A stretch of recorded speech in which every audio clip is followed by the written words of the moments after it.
나를 나오미라 하지 마라. 왜냐하면 사람들이 저 나오미 아니냐? 나오미 맞아? 나오미 그러거든요. 나를 나오미라 하지 마라. 왜 나오미라 하지 말라고 하는 거예요? 나오미란 뜻이 희락, 기쁨이란 뜻이에요. 기쁨, 즐거움 이런 뜻이에요. 그건 나오미 이름을 우리는 나오미지만은 우리가 그 사람을 진짜 이 자리에 있으면 부를 때 우리는 뭐라고 얘기하냐면 저 기쁨이 온다. 기쁨이. 저 즐거움 온다. 저 희락이 온다. 이렇게 얘기하는 거예요. 전혀 지금 행세과는 어울리지 않는 거죠. 나를 나오미를 부르지 말고 뭐라 부르라고 얘기합니까? 마라라 부르라. 마라. 마라는 아시는 분도 계시겠지만 쓰다라는 얘기예요. 쓰다. 우리가 쓰고 고약한 걸 입안에 넣으면 그냥 입안이 막 말리면서 괴롭잖아요. 그 쓴맛을 얘기해요. 한편으로는 이게 인생의 고락을 맛본 쓴맛을 본 그런 상태를 이제 마라 그렇게 얘기하거든요. 이 나오미가 자신을 향해서 이 즐거움, 기쁨이란 단어는 당치도 않고 나는 오히려 인생에 쓰리쓴 고통만 남았다. 그렇게 지금 얘기를 하고 있는 거죠. 그리고 자기에게 일어난 일들을 아마 우리 대충 잡아 짧지 않은 시간에 자기에게 모여서 나오미 아니냐라고 얘기하는 사람들에게 설명을 하고 있습니다. 그 이야기는 이미 1절 우리가 읽지 않은 그 위에 나타난 이야기들입니다. 이런 얘기가 되겠죠. 하나님께서 모압에서 내 남편과 그 내 두 아들 엘리멜렉, 기럯과 말론 이 두 아들들을 거두어 가시면서 이제는 나와 여기 있는 이 룻만 남아있다. 그렇게 얘기를 하는 거죠. 그리고 그간의 사정을 풀어서 이야기를 하고 있습니다. 근데 지금 우리가 보는 이 나오미의 이야기 속에는 단순히 그냥 한 여자가 한 풀이나 하는 것처럼 나를 나오미라고 하지 마. 나 인생에 쓴맛 다 본 사람이야. 이렇게 자기 한 풀이라고 하는 그런 과정이 아니라 이 짧은 구절을 우리가 읽었고 같이 묵상을 하고 있지만 이 구절 안에는 우리가 반드시 생각하고 알아야 되는 두 가지 중요한 진리가 포함되어 있습니다. 그 첫 번째는 뭐냐면은 사람의 모든 인생은 하나님께서 이끌어 가신다라고 하는 거예요. 제가 다시 말씀드리겠습니다. 여기 있는 저와 여러분들 포함해서 사람의 모든 인생은 하나님께서 이끌어 가시는 거예요. 20절과 21절 말씀에서 보면은 이 나오미가 이렇게 얘기합니다. 전능자가 나를 심히 괴롭게 하셨음이라. 내가 풍족하게 나갔더니 여호와께서 내게 비어 돌아오게 하셨느니라. 여호와께서 나를 징벌하셨고 전능자가 나를 괴롭게 하셨거늘 이라고 말합니다. 이 나오미는 모압에서 일어났던 이 모든 일들을 설명하고 말하면서 이 일들이 누가 하신 일이라고 지금 고백하고 있습니까? 하나님께서, 여호와 하나님께서 내게 하신 일이라 그렇게 고백을 하고 있어요. 자, 하나님께서 주신 그 일들을 지금 하나님의 일로 고백하고 있는 거죠. 자신에게 일어났던 그 모압에서 일들이 그냥 우연히 발생한 일이나 아니면은 세상 사람들은 그런 얘기들을 하지 않습니까? 재수가 없어서. 하다 보니 어떻게 그렇게 재수가 없어서 그렇게 남편과 아들들이 그렇게 차례로 죽는지 모르겠어. 아이고 운도 없지 재수도 없지. 그렇게 말하지 아니하고 철저히 그 모든 일들이 하나님의 뜻 안에서 이루어졌다라고 지금 말하고 있습니다. 우리가 읽진 않았지만 13절과 우리가 또 방금 읽었던 20절과 21절 사이에는 자기에게 일어났던 이 모든 일들이 하나님께서 행하신 일이라는 것을 분명하게 밝히고 있습니다. 하나님께서 나를 괴롭게 하시고 하나님께서 풍족하던 것들 다 비워내시고 징벌하셨다 그렇게 말합니다.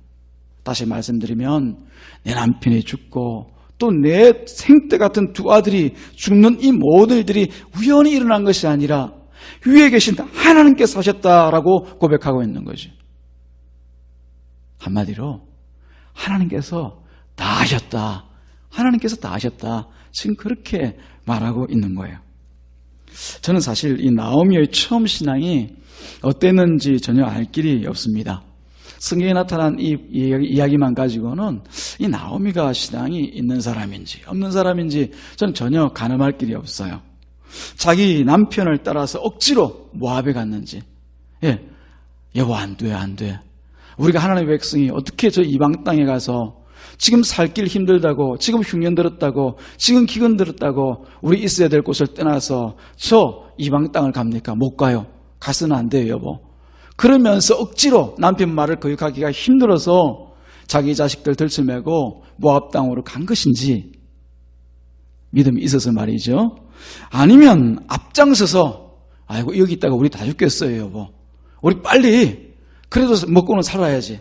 모압 땅에 가니까 먹을 것 있는데 그 모압에 가서 우리 그래도 생계를 도모해봅시다. 있는 것 좀 장만해서 그 땅에 가서 우리가 좀 사업에도 성공하고 살 길 한번 찾아봅시다. 모압이면 어때요? 에돔이면 어때요? 가면 가는 거지. 이렇게 앞장서서 흉년을 피하고자 모압으로 가자고 했는지 신앙 없이 말이죠. 저는 알 수가 없습니다. 그러나 어쨌든 10년이란 세월을 이 모압에서 살면서 그 모진 고난들을 경험하고 난 뒤에 자신의 힘이 될 만한 것들을 다 잃어버리고 난 뒤에 그것이 비워지면서 진정 살아계신 그 하나님을 만난 것은 분명합니다. 예, 지금은 하나님을 만난 상태라고 저는 보고 있어요. 그래서 자신의 초월한 그 행색에도 개의치 않고 은혜를 구해서 하나님의 땅으로 돌아갑니다. 이때는 이 나오미의 마음에 다른 것 없죠. 오직 하나님만 의지하고 하나님의 인생의 주인으로 여기는 그런 믿음으로만 충만해 있다라고 하는 것을 우리가 보고 알 수가 있는 거죠. 말하라. 이 말을 우리가 신세한다는 것으로 우리가 들으면 안 됩니다. 지금 왜냐하면 그 뒤에 나타나 있는 말들이 다 하나님께서 나를 치셨고 하나님께서 나를 다 비워내게 만드셨고 하나님께 나를 징계하고 계신다. 이건 철저히 믿음의 고백을 하고 있는 거죠. 그 증거가 어떤 말에 있습니까? 우리가 읽었던 20절, 21절 말씀에 하나님을 표현하는 이 한 단어에 표현되어 있는 거예요. 전능자가 나를. 전능자라고 하는 말은 그대로입니다. 모든 것이 능하신 분이 그냥 여호와 하나님이라고 말하지 않고 하나님을 뭐라고 얘기하십니까? 전능하신 분이, 모든 것을 하실 수 있는 분이 내 남편을 사업에 성공시킬 수도 있고 죽지 않고 살릴 수도 있는 그분이 죽이셨고 내 두 아들을 내 든든한 힘이 될 수 있도록 만들어 주실 수도 있고 내 가업을 번창하도록, 비록 남편은 없지만 그 아들에게 내가 의지하고 살 수 있도록 만들어 주실 수 있던 그 능력이 있으신 분이 내 두 아들을 죽이셨고, 이게 바로 전능자가 나를 이라는 표현 안에 포함되어 있는 거거든요. 하나님을 전능하신 분으로 부르고 있습니다. 내 인생을 온전히 이끌어 나가시는 분으로 지금 부르고 있는 것이죠. 사랑하는 여러분, 그렇습니다. 우리 하나님은요, 그저 먼 곳에서 그냥 이 땅에 일어난 일들을 관조만 하고 계시고 알아서들 잘해봐 하시는 분이 아니라 우리 가운데 날마다 함께 하셔서 우리 각자의 인생을 이끌어 가시는 분이라는 것을 여러분 잊지 마시기를 주님의 이름으로 축복합니다. 나오미가 지금 그걸 고백하고 있거든요. 나의 인생은 하나님께서 이를 이끌어 가셨습니다. 내 인생은 하나님께서 다 하셨습니다. 그걸 고백하고 있는 거예요. 그러면 사랑하는 여러분, 우리들에게서 진정한 믿음이라고 하는 것이 무엇일까요? 우리가 하나님을 믿는다라고 할 때 우리도 믿음 얘기 많이 하잖아요. 교회 모으면 또 믿음 그러잖아요. 이 믿음이 과연 뭘 믿음이라고 하는 겁니까? 무엇이든지 내가 원하는 대로 되게 하는 것이 믿음일까요? 내가 원하는 것 다 이루는 것, 그게 믿음입니까? 아니면 내가 원치 않는 일이 내가 원하는 대로 되지 않으면은 믿음이 부족해서 그 믿음만 조금 더 채우면은 내가 원하는 대로 되는, 그게 믿음입니까? 오늘 나오미의 고백을 통해서 보니까 그건 믿음이 아닌 것 같아요. 오히려 믿음이라고 하는 것은 하나님께서 하시는 그 모든 일들을 그대로 인정하는 것. 하나님께서 하셨습니다. 이것도 하나님께서 하셨고요. 저것도 하나님께서 하셨습니다. 이게 바로 믿음이에요. 10년의 세월을 통해서 이 나오미는 진정한 하나님이 어떤 분이신가라고 하는 것을 이제 깨달아 알고 믿음의, 어떻게 보면 믿음의 그 어떤 종점에 이르러 있는 거죠. 하나님께서 다 하셨어. 사랑하는 여러분, 저와 여러분의 믿음도 이러한 자리 가운데 있기를 주님 여러분 축복합니다. 우리에게도 수많은 일들이 있고 또 우리가 돌아보면은 참 지금 이해할 수 없고 그전에도 이해할 수 없었지만 지금도 이해할 수 없는 그런 많은 일들이 있잖아요. 그럼에도 불구하고 그 모든 일들이 우리 전능하신 하나님께서 하셨습니다. 그렇게 고백해드리기를 주님의 이름으로 축복합니다. 두 번째, 우리가 오늘 본문을 통해서 깨달아지는 그 진리가 뭐냐면은, 우리 하나님은 상식을 뛰어넘어서 자신의 뜻을 이루어가고 계시다라고 하는 거예요. 뭘 뛰어넘어서요? 상식을 뛰어넘어서. 한번 보십시오. 이 룻은 태어나면서부터 모압에서 모든 인생을 살았던 사람입니다. 어릴 때부터 아버지를 통해서 모압의 문화를 배우고 모압의 종교를 배우고 모압의 가풍을 이어가던 사람이 바로 이 룻입니다. 모압이 어떤 나라입니까? 그들이 섬기는 신이 있어요. 그모스 신이라고요. 네. 우리에게는 우상이라고 하지만 그 사람들에게는 하나님이에요. 하나님. 자기들이 믿는 하나님이에요. 그모스 신을 섬겨 살았던 사람인데, 이 사람이 느닷없이, 우리가 읽지는 않았지만 16절에서 보면은 이상한 말을 합니다. 여호와 하나님을 나의 하나님이라고 고백하는 거예요. 나의 하나님. 또 이스라엘 백성들을 자기 백성, 즉 내 형제요, 내 자매요, 내 집입니다, 이렇게 표현을 하고 있어요. 어떻습니까, 여러분? 이게 여러분 이해가 되세요? 저는 아무리 이해를 하려고 해도 이해가 되질 않아요. 룻은 자기 조상신인 그 그모스 신을 섬기는 모압 땅에서 살고, 지금도 모압 땅에 있어요. 우리가 이전의 이야기로요. 모압 땅에서 그 신을 섬기는 자기 가족들이, 자기 친족들이 있잖아요. 그런데도 불구하고 자기 어머니 나오미의 시어머니죠. 나오미의 그 하나님을 나의 하나님이다, 이렇게 고백을 하거든요. 이 상황과 이 말을 어떻게 이해할 수 있겠습니까? 만약 제가 이렇게 이해할 수 없다고 얘기하는 이유를 여러분들도 아마 공감을 하시고 계시는지를 모르겠어요. 왜냐하면 지금 이 시점이 그 자기 시어머니 나오미의 그 모든 하는 일이 잘 되고 세상 부럽지 않는 그 부와 즐거움을 누리고 있는 상태라면 저 이해하겠어요. 가능할 것 같아요. 야, 모압신 그 모습을 숨기는 것보다 내 시어머니 여호와 하나님을 숨기니까 일이 잘 되네, 뭐 잘 풀리네, 그럼 나도 그 신 한번 믿어볼까, 이런 가능할 것 같아요. 근데 지금 자기 집안에 어떤 일이 있습니까? 자, 시댁이에요. 시가에 나오미가 지금 인생 가장 밑바닥에 있습니다. 남편 엘리멜렉이 언제 죽었는지 모르게 없고, 또 자기 남편들도 보니까 이제 다 죽어 없어요. 제가 이 나오미의 집안에 시집 온 지가 몇 년이나 될까, 이런 것까지도 한번 생각을 해봤어요. 근데 보니까 그 위에 시아주버님이나 또 자기 남편이나 보니까 아기가 없잖아요. 아기가 없는 것을 볼 때 되게 우리가 보면은 정상적인 가정에서 한 1, 2년이 있으면 아이가 생기잖아요. 근데 아이가 없는 채로 이 두 형제가 죽었다라고 하면은 아마 시집 온 지 그렇게 오래되지 않아서 아마 남편들이 다 떠난 것 같아요. 그러면 가나안에서 모압에서 나오미가 10년을 살았다고 하지만은 실제로 이 며느리인 룻이 나오미 집에 와서 산 것은 제가 볼 때 10년 안 되는 것은 당연한 거고요. 뭐 많아야 한 3, 4년. 정확하게 제가 한번 제 생각대로 얘기하면 한 1, 2년을 넘지 않을 것 같아요. 아이도 없는 채 남편이 죽어버렸으니까.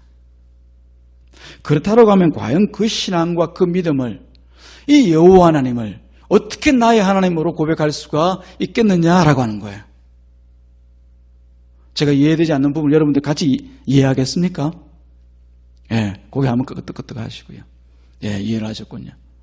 그래요. 도무지 사람이 아무리 설득을 해도 이 룻을 하나님의 백성으로 혹은 여호와 하나님을 나의 하나님으로 고백하게 만들 수가 없단 말이죠. 억지로 하더라도.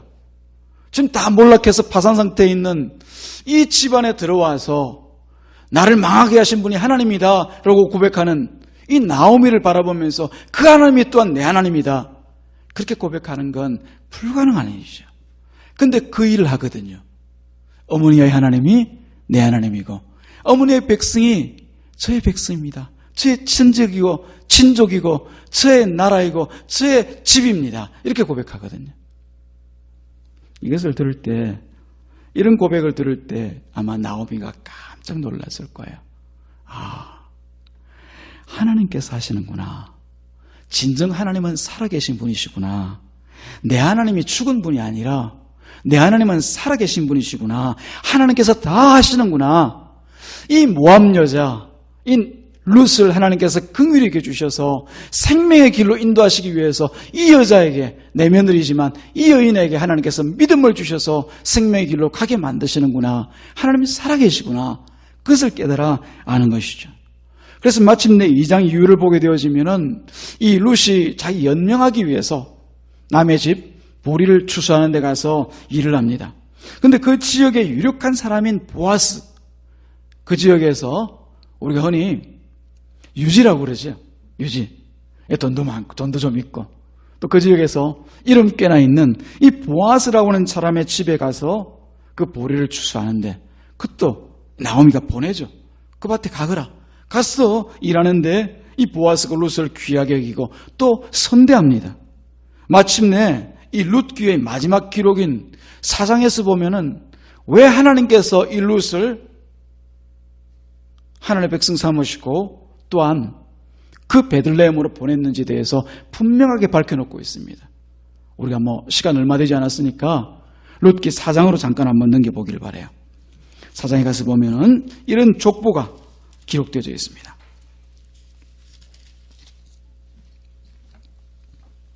우리 이 18절부터 읽었으면 좋겠지만 21절, 22절 두 절만 같이 읽겠습니다. 찾으셨죠? 4장 시작. 살문은 보아스를 낳았고 보아스는 오벳을 낳았고 오벳은 이새를 낳았고 이새는 다윗을 낳았더라. 하나님께서 이 땅에 예수 그리스도를 보내시기 위해서 그 통로로 하나님께서 룻을 사용하고 계셨다는 것을 우리가 알 수가 있는 거죠. 우리가 상식대로 가면 이런 방법은 아니었겠죠. 그리고 우리가 상식을 뛰어넘어서 하나님께서 그 일을 진행하실 때는 어떻게 모압 여자가, 어떻게 금오신을 섬기던 그 여자가 지금 하나님의 백성 안에 들어오고 또 그 여자가 어떻게 다윗의 조조손이 되는 그런 일이 일어났을까 생각할 수가 있는 것이죠. 그런데 이해할 수 없는 일뿐만 아닙니다. 마태복음 1장에 가서 보면은요, 우리가 잘 아는 것처럼 4명의 여자 이름이 기록되어 있습니다. 3절에 보면은 그 중에서 다말이라고 하는 여자 이름이 기록되어 있어요. 다말은 유다의 며느리거든요. 그런데 그 아들들이 첫째 아들 엘과 그 둘째 아들 오난 그리고 셋째 세라까지가 둘째까지는 아이가 없이 형사 칠수제를 통하여서 이 다말에게 아이를 낳아줘야 되는데 낳아주지 못하고 믿음의 계보를 이어가야 되는데 계보를 잊지 못하고 죽거든요. 그러다 보니까 이 다말이 자기 시아버지인 유다와 관계를 맺어서 그 계보를 이어가거든요. 우리로 보면 이거 진짜 막장이잖아요. 그런데도 불구하고 하나님은 이 다말을 통하여서 믿음의 계보를 이어가는 거예요. 우리 상식대로가 아닙니다. 또 5장에 가서 보면 마태복음 1장 5장에서 보면은 우리가 잘 아는 여리고성에서 뭐하든 기생의 집을 하고 있던 라합이라고 하는 여자가 등장합니다. 이스라엘 여자가 아니에요. 가나안 땅에 있는 여리고 여자예요.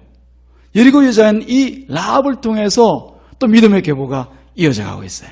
그것도 어떤 신분에 기생을 하고 있던. 그리고 5절에 또 보면은 오늘 우리가 보았던 룻이 등장하고 있어요. 모압 여자예요. 금오스 신을 섬기던 여자예요. 하는 것 전혀 상관없는 여자예요. 그리고 마지막에 보면은 마리아가 등장합니다. 성령으로 잉태됐지만 그 당시 사람으로서는 이해할 수 없는 일이죠. 이처럼 하나님께서 하시는 일들은 우리 상식 안에서 가둘 수 없는 일들입니다. 그러나 그 역사의 계보와 하나님께서 하신 일들을 마지막에 맞추어 보면은 우리가 마치 퍼즐을 맞출 때처럼 처음에는 이게 뭔가? 아니 왜 하필이면 다말이야? 왜 하필이면 라합이고 왜 하필이면 룻이야? 마리아야?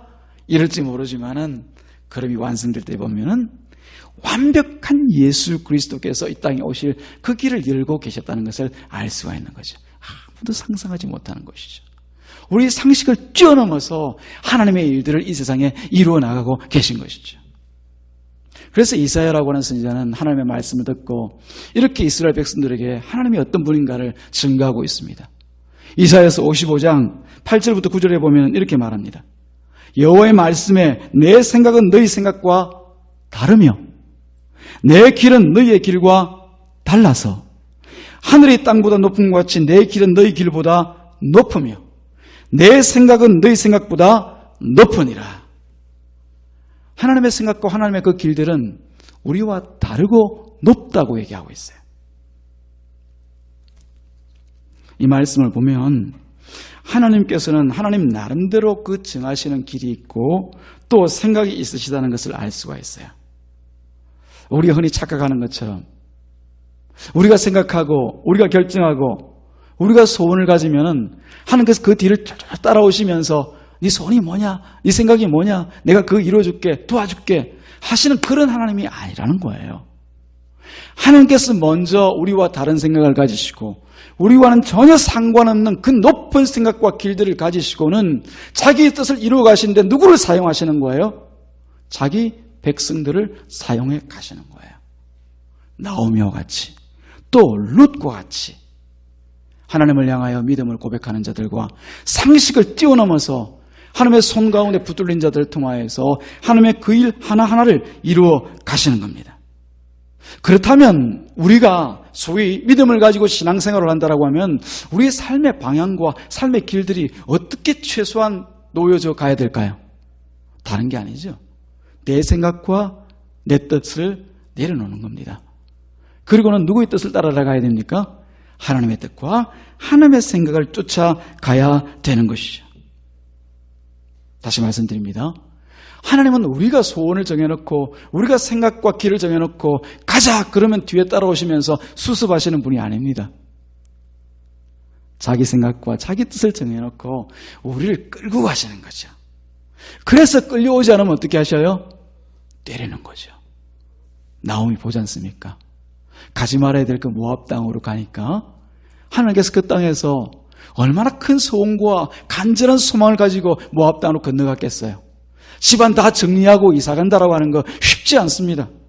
그럼에도 불구하고 모압에 가서 하나님 잘 되게 해주옵소서, 우리 하나님 이 모압 땅에서 잘 되게 해주옵소서 그랬는데도 불구하고 뭐라고 해요? 하나님께서 하나하나 차례차례 힘들 만한 것을 다 꺾어버리잖아요. 그게 하나님의 일입니다. 그리고 다시 돌려와서 그 땅에서 하나님께서 하시는 그 일을 하잖아요. 누구를 통해서? 룻을 통해서 그 믿음의 계보를 계속 기록해 나가고 있잖아요. 이게 우리 하나님이 하시는 일입니다. 그렇다라고 하면 하나님을 믿는 내가 하나님의 생각과 하나님이 정하신 그 길을 따라가는 것만이 우리가 해야 하는 유일한 일입니다. 그래서 우리가 뭐라고 그래요? 순종이라고 얘기합니다. 순종. 하나님의 뜻에 순종하며 사는 거죠. 이렇게 하나님을 믿고 순종의 길을 가는 사람들은 반드시 형통합니다. 제가 확신합니다. 순종하는 사람은 형통합니다. 여기서 형통이라고 하는 것은 뭐 세상 사람처럼 돈 잘 벌고 높아지고 이거 아니라는 거 여러분 다 아시잖아요. 우리 교우들은 다 아실 거예요. 형통이 뭡니까? 바로 하나님께서 함께 하시는 것, 하나님과 함께 하는 것이 형통입니다. 우리가 잘 아는 것처럼 창세기 39장 이하에 보면은 요셉의 이야기가 등장하고 있는데 그 요셉에게 따라다니는 말이 있습니다. 형통이죠, 형통. 근데 어떨 때 형통이라고 얘기합니까? 여호와 하나님께서 요셉과 함께 하심으로 그가 형통하니라. 하나님께서 함께 하시면요, 그것 자체가 형통인 거예요. 하나님께서 함께 하지 않은데도 불구하고 세상에서 부자로 사는 사람 많습니다. 호가호위하면서 세상의 권세를 부리고 살아가는 사람들 흔합니다. 그러나 그건 형통이 아니에요. 하나님께서 훅 불면 넘어질 인생들입니다.